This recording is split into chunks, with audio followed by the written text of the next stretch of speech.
Bueno, 11 minutos pasaron de las 11 de la mañana, explotan todas las vías de comunicación posibles que tenemos a través de Radio Brisas porque la gente evidentemente tiene mucho para decir, mucho para preguntarse, mucho para corregir sobre el disparador que lanzamos en el día de hoy y que tiene que ver con el lenguaje inclusivo. Bueno, le quiero agradecer a Juan Eduardo Bonín, él es lingüista, investigador, docente, trabaja también para el CONICET y es un especialista en esta cuestión que hace al lenguaje y que nos puede ayudar a responder algunas cuestiones que fueron surgiendo a lo largo del programa y que tiene que ver con el lenguaje inclusivo. Juan, Gastón Trixuk, Paula Esteves, te saludamos. ¿Cómo estás? Buenos días. ¿Qué tal? ¿Cómo están? Bien, muy bien. Bueno, escuchabas algo por ahí, ¿no? De los oyentes. A ver, Juan, te pongo un poco en sintonía. Nosotros arrancamos planteando que hoy vamos a hablar del lenguaje inclusivo. Contamos un poco cómo surgió esta idea de tratar de integrar, de que no se trabaje sobre un lenguaje tan patriarcal, tan machista. Hablamos un poco de lo que está aconteciendo en el Congreso Internacional de la Lengua en Córdoba, que concluye hoy. Y a partir de ahí empezamos a abrir las vías de comunicación para que la gente que hace este programa y lo hace cada sábado con nosotros, empiece a plantear algunos cuestionamientos. Y la verdad es que la mayor parte de la gente está en contra del lenguaje inclusivo. Sí, a ver, es como todo, ¿no?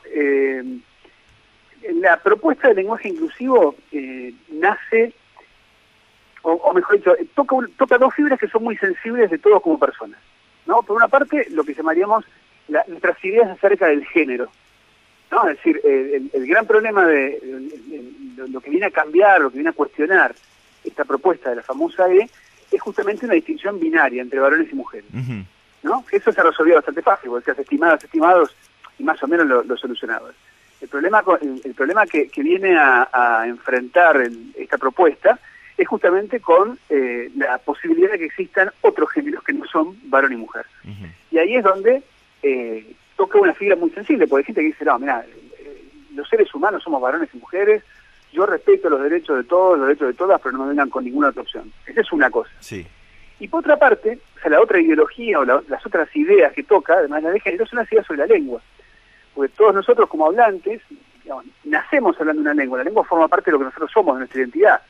Y entonces, cada vez que vemos que cambia, o que el cambio es muy ostensible, porque cambia constantemente, pero cada vez que vemos que el cambio es muy visible y nos toca de cerca, lo interpretamos casi como un ataque a lo que somos. Claro. ¿no? Y entonces, necesariamente, si ya sea que te toque por tus ideas sobre el género o por tus ideas sobre la lengua, nos interpelan en algo que es muy íntimo, ¿no? Muy de lo que nos hace personas y de nuestra identidad como personas.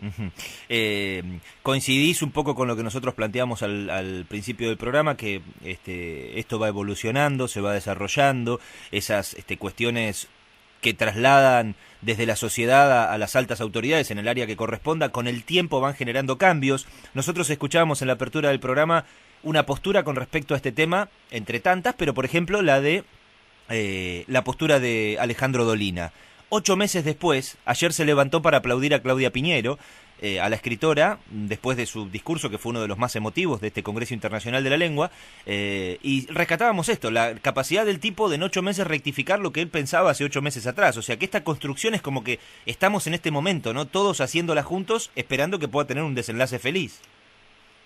Sí, a ver, a mí, viste, yo soy lingüista, entonces, desde el punto de vista científico de la lengua, el problema del lenguaje inclusivo es un problema típico del cambio lingüístico. Claro. ¿No? Es decir, esto que vos decís, cambian las personas que usan la lengua y necesariamente cambia la lengua. Eso es un dato, digamos, no es una novedad. Creo que la novedad que hay en este caso, con respecto a otros procesos de cambio, es que en este caso se lo hace explícito y se lo hace de manera militante, ¿no?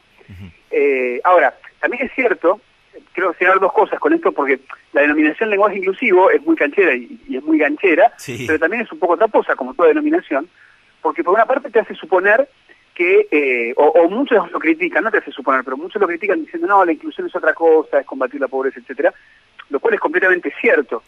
Pero, ¿qué pasa? Lo que proponen los que defienden la propuesta de lenguaje inclusivo es, mira, la inclusión no tiene por qué ser lineal, no es que primero solucionás la pobreza, claro, y después respetás las identidades de género, sino que perfectamente podés ir en lo simbólico y lo material al mismo tiempo. Eso por un lado. Van en paralelo, parte, sí, coincido con vos plenamente. Porque, por ejemplo, una de las cosas que decía Dolina es, en aquel momento, a una mujer que sufre el acoso laboral por parte de su jefe, la verdad es que utilicen la letra E o no utilicen la letra E, él decía, esto va por otro lado, es decir, no tiene que sufrir ese acoso.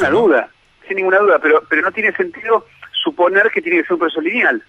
Exacto. Si primero resolvemos esto y después vamos al lenguaje, perfectamente se producen en todos estos planos al mismo tiempo. Y por otra parte, también es cierto, digo porque yo ahora te decía que tiene como dos componentes, uno sobre las ideas de género y otro sobre las ideas de la lengua. Sí. Para aquellos que tienen una propuesta, yo creo que en general hay mucha gente que dice, mira, yo estoy de acuerdo en cuanto a las ideas sobre género, me parece bien incluir estos géneros que no se definen binariamente como varón o mujer, lo que fuere, pero me cuesta mucho cambiar mi idea sobre la lengua, cambiar lo que para mí es parte de mi identidad, y eso es lógico. A mí como hablante, a mí Juan como hablante, sí, la verdad es que no me sale decir chiques o amigues. A mí me pasa lo mismo. En general no me sale, no me gusta, no me siento cómodo. Ahora, el lenguaje también te permite usar otras formas no binarias para incluir géneros que no se definen por ser varón o mujer. Claro. Entonces, no es imprescindible que el cambio venga en la morfología de las palabras para que el cambio se produzca.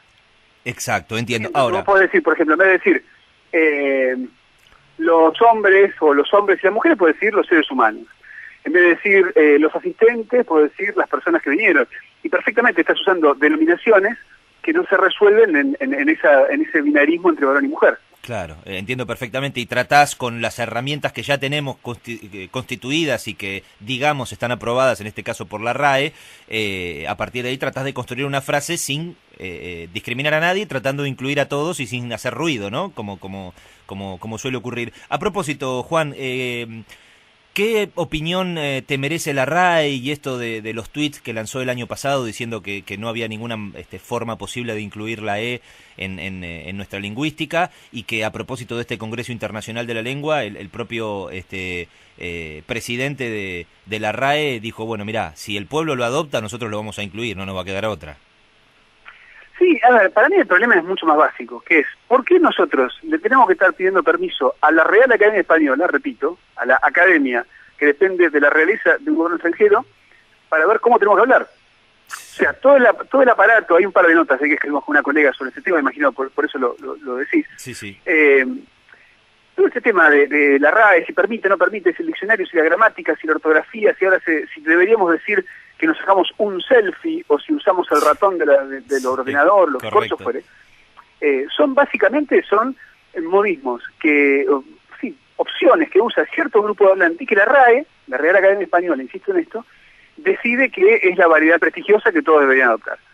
Pero la verdad es que no tenemos por qué hacerle caso. De hecho es al revés, la academia necesita de los hablantes no necesitamos de la academia. Una de las cosas que le están diciendo por estas horas en el Congreso de Córdoba es, incluyeron youtubero, WhatsApp, tweet, pónganse media pila, un poco bajándolo a tierra, ¿no? Es un poco lo que se debatió por estas horas. No necesitamos que lo incluyan.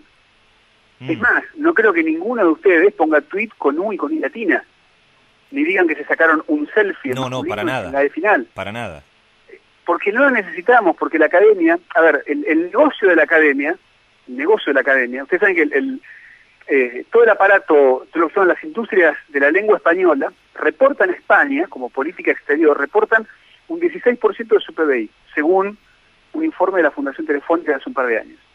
Es decir, lo que le cierra a la academia de todo esto es justamente que los hablantes, las personas, las instituciones, las empresas, los gobiernos, le concedamos ese lugar de ser la autoridad sobre el idioma. Pero en cuanto uno dice, vos es como el rey que está desnudo, en cuanto uno dice, pará, yo por qué le tengo que hacer caso a la academia, inmediatamente ese poder se desvanece, desaparece. Y yo creo que nosotros como hablantes necesitamos sacarnos de encima ese fantasma de la academia. Porque de hecho, si uno empieza a ver, y hemos hecho algunos artículos sobre este tema, cuando uno ve la propia escritura de la academia, la propia escritura de los que defienden la norma española, prestigiosa, de la gramática, la ortografía, etcétera, va a encontrar que todo el tiempo cometen esos mismos errores. Totalmente. En cuanto a esa normativa. Porque esa normativa, en términos reales, no existe. Exacto.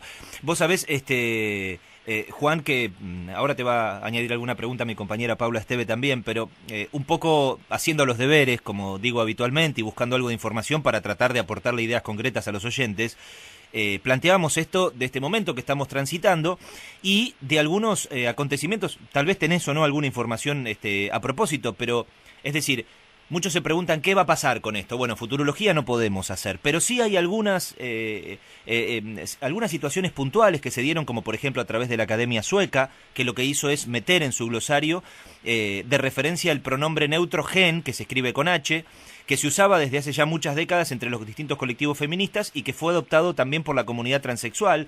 En Francia pasó algo parecido, con un manual escolar que integraba las terminaciones de este tipo y hablaba de escrituras no sexistas, provocó incluso la prohibición del lenguaje en textos oficiales, ya esto a finales de 2017. En inglés también se está dando esta pelea con el uso de los pronombres they. Quiero decir, no somos el único caso, ni los argentinos, ni los latinoamericanos, ni con la RAE en el medio. Esto está pasando, porque esto me parece que es importante decirlo. El mundo se está debatiendo estas cuestiones, ¿no? Sí, sin duda, sí. A ver, a mí me parece que también es importante tener en cuenta cuando uno habla del cambio lingüístico, pensar, bueno, el cambio nunca es homogéneo, es decir, nunca toda la comunidad hablante cambia ni lo hace del mismo modo. Uh-huh. En este momento, el caso de la famosa, esta de Chiques, etcétera, es fundamentalmente una marca de identidad. Por ahí una persona decía, escuché ahí un mensaje que decía, bueno, si vos hablás de una manera en Mirta Legrand y de otra manera en tu casa, estás haciendo mal. No, lo hacemos todo el tiempo. Te adaptás a quien te escucha, ¿no? Le habla de una manera a sus nietos, de otra manera a sus hijos, de otra manera a sus amigos, y eso lo hacemos todo el tiempo.